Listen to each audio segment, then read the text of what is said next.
Alô pessoal, nós estamos aqui mais uma vez com o nosso primeiro convidado, Yugi Matar. Yugi é graduado em História pela Unirio, Universidade Federal do Estado do Rio de Janeiro, e está atualmente fazendo mestrado lá, né? Então o Yugi é meu colega de graduação, fizemos a graduação juntos, né? Ele entrou na turma posterior à minha, não foi isso? Logo depois, no mestrado? No mestrado foi, posterior. E, bom, tá lá trabalhando com História do Futebol, não é isso? Exatamente. Então, vamos começar aqui. Yugi, conta um pouquinho pra gente sobre o seu tema, por favor.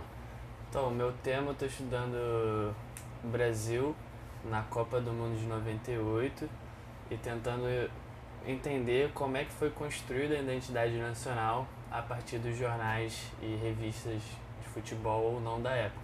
Entendi.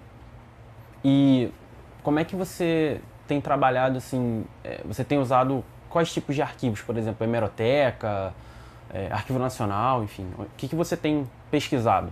Então, a fonte primária é justamente ir nos arquivos e bibliotecas ver os jornais da época, né? Então, eu estou indo muito na Biblioteca Nacional pesquisando o Globo, o jornal mais importante do país, comecei por ele, e tem disponível online a revista da Placar, que era o jornal, a revista mais importante de futebol também, Sim, que é mensal, sim, o Globo é sim, diário. legal. Aí eu fiz um recorte mais ou menos um mês e meio antes da Copa, foi justamente no último amistoso antes da primeira convocação, e aí tô indo até uns 2 semanas depois da Copa. Maneiro. E assim, como é que você vê isso, esse teu trabalho inserido nessa historiografia que a gente tem de modo geral, né, de construção de identidade nacional? Como é que você está trabalhando isso dentro do que é uma historiografia mais tradicional que lida com temas de política, né? E a gente tem mais recentemente alguns temas que vêm a cultura, né, como parte dessa construção da identidade nacional, né? Então, como é que você acha que encaixa isso aí? É político, é cultural, é social, enfim? Qual é esse bololô aí? Como é que você acha que encaixa? Então, é política e cultural, né? Tudo na vida é político já. E cultural também, porque a gente tá inserido na cultura.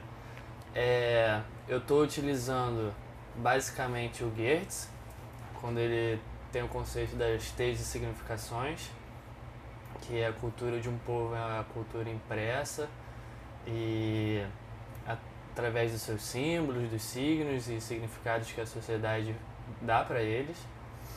E ao mesmo tempo tem uma parte um pouco mais política, que é com Hobsbawm, nas criações do nacionalismo, como é que ele enxerga isso. Ele dialoga de uma certa maneira com Benedict Anderson, quando fala da comunidade imaginária. Uhum.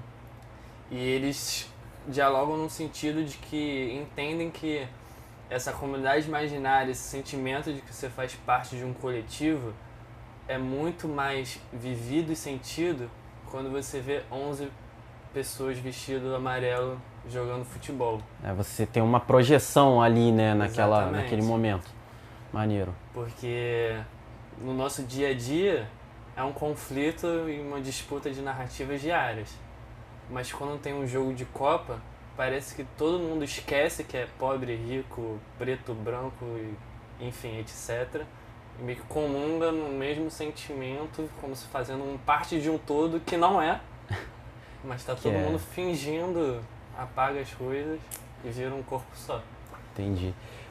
Cara, e assim, nesse sentido, o que você vê de contribuição assim, à historiografia e de relevância inclusive social, né? Porque um dos temas aqui que a gente tenta trabalhar é justamente como a gente faz com que esses nossos temas de história sejam acessíveis à população, sejam acessíveis, por exemplo, para a gente entrar, por exemplo, num livro didático, né, de história, enfim, e para a gente chegar em outros lugares. Então, como é que você acha que é possível encaixar o teu tema assim, num âmbito de relevância social? Então, a historiografia do esporte é bem recente, né? Sim. E ainda tem seus preconceitos com ela, mas que eu acho que ao longo do tempo já está se caindo essa questão. E eu vejo que é muito importante para a sociedade que eu estou fazendo, porque eu acho que não tem como entender o Brasil sem entender o futebol. né? O país do futebol, do samba. Exatamente. Você também não consegue entender o futebol sem entender toda a estrutura que a sociedade se organiza e todos os valores e preconceitos que tem aqui no Brasil, né? O futebol brasileiro é peculiar, né? Quer dizer, é completamente diferente do futebol europeu no que diz respeito à estrutura, né? Exatamente. Econômica, social. Então, e o futebol é uma maneira que eu enxergo como sendo muito tocante em cada indivíduo para você trazer esse conteúdo mais acadêmico para a pessoa querer se interessar e entender e parar um pouco para ler ou assistir algum vídeo. Por isso que eu até também criei um canal de futebol para falar que eu estou estudando sobre mestrado, que eu acho que é uma potencialização muito grande utilizar o futebol para trazer essa pessoa para os debates acadêmicos. Cara, então me diz um pouco, como é que você está vendo exatamente essa questão da identidade nacional? Assim, como é que ela é construída ali? Ela é positiva, negativa ou não? Como é que é isso? Então, eu utilizo basicamente dois autores. O Elias, quando ele fala que o esporte é um rito social e se assemelha à guerra, que você está lá lutando contra um adversário, né? E Sim. ao mesmo tempo eu uso o Todorov, que ele tem um texto muito bom, fala sobre o nós e os outros. Que é quando a gente fala do outro, a gente está falando de si mesmo. Então, como esses jornais constroem uma ideia de que o europeu são um povo muito disciplinado, técnico, e o Brasil tem um jeito espontâneo de ser, e isso traduz dentro do campo de futebol também como a gente se joga, né? As escolas de futebol tem muito a ver com como a gente se organiza como sociedade. Por isso que o Brasil é muito driblador e o europeu já na tática, na estratégia. Sim. Então essas identidades são construídas ao falar do outro, que você está excluindo valores que não são seus. E o que não é seu faz parte do outro, então você representa o oposto, né? Sim. São as rivalidades. Sim. E é muito interessante também estudar essa Copa, porque o Brasil perde numa final de 3-0. Sim. Diferente de 50, tem um maracanaço. E galera, um dos livros mais importantes do futebol pra vocês lerem é O Negro do Futebol, do Mário Filho, que é um clássico, então também é muito cuidadoso para você fazer interpretações, que tem múltiplos trabalhos sobre esse livro. E ele é escrito antes da Copa de 50. Sim. Mostrando como o negro vai se inserindo no futebol e quebrando os preconceitos e tendo uma democracia racial. Só que em 50 o Brasil perde na final e a culpa nos jornais são para os negros. E aí o Mário Filho reconstrói outro capítulo após a vitória de 58 e 62, dizendo que o negro é um herói que tem a sua queda em 50, mas se recupera com Pelé e Garrincha conquistando o bicampeonato e voltando à ideia de democracia racial, né?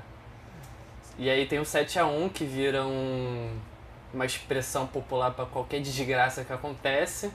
Então Sim. a gente trabalha esses dois eventos como um luto, que a gente leva constantemente para sua vida e não supera eles. Sim. Só que 98 a perda não, porque no dia seguinte, apesar de ser uma perda 3-0, porra, meio humilhante, manchete do seguinte, sabe o que é? Qual? Adiamos o Penta. Tipo, super esperançoso. Quer dizer, né? Então, bom, tá na próxima, né? E quer dizer, estava, né? Estava. Acabou, tava guardado pra 2002. Então é interessante ver como os jornais trabalharam essa perda, né? Que é uma coisa, assim, fundamental, né? Porque a gente tem uma relação de contexto muito grande, né? O Brasil tá saindo do período de ditadura, tá redemocratização e tudo mais. Então, quando a gente tá indo, teoricamente, para um futuro mais brilhante, né? A moeda real já tá estável. A gente tem aí um futuro mais promissor, né? É um ano que tá tendo eleição e é a primeira vez que vai ser reeleição que o Fernando Henrique coloca. Exatamente. É isso aí. Bom, acho que é isso. Cara, agradeço muito pela força. Vamos deixar todos os links aqui do Yugi, que ele quiser divulgar, inclusive do canal dele, Futebol Coruja, tá? Se inscrevam, assistam, tá? E Lattes, publicações, tudo que você quiser, a gente deixa na descrição do vídeo, lá embaixo, e aí vocês acessam e, claro, contatos que você quiser deixar, né, também, caso as pessoas queiram entrar em contato com o Yugi, a gente divulga também. É isso, galera, valeu e até a próxima. Valeu, galera, um beijo, se inscreva lá no canal do Futebol Coruja, tamo junto.